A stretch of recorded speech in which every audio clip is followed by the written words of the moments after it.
I am 19, work with a friend, also am 19. I got him a job at the small company where I worked.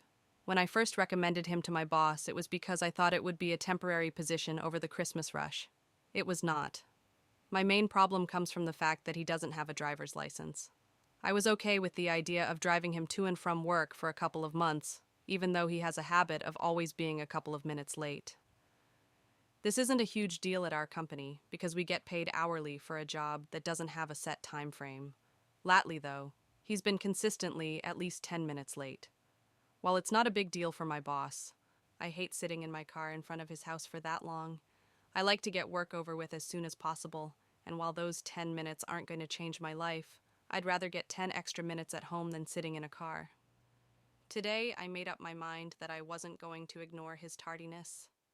I texted him 20 minutes beforehand to ask if he would be ready in 20 minutes. He said yes, and I knew it was probably a slight exaggeration, so I took my time leaving the house.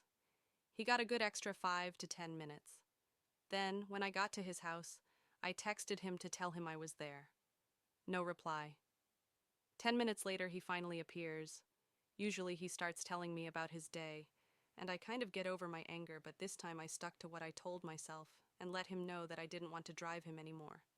I wasn't rude, I didn't yell or anything, I just said, "I'm sorry I don't want to drive you to work anymore because you're always late." He started arguing, saying that it wasn't his fault and he was busy. In the conversation, I also mentioned that things would be different if he wasn't old enough to get a license and his parents hadn't promised him a car as soon as he got the driver's license. He told me that every time I brought up the driver's license thing, it stresses him out. He kind of phrased it like he thought I brought it up out of concern, which I do every once in a while, but this time it was because he's making me late when he could very well get a driver's license and drive himself. After I made my feelings known, the car ride was quiet. Then, at work, it was quiet. On the way home, it was also quiet. Egg choker. So basically, I think he got mad about the fact that I was done waiting around for him. I really don't think I'm in the wrong here, but maybe I'm missing something.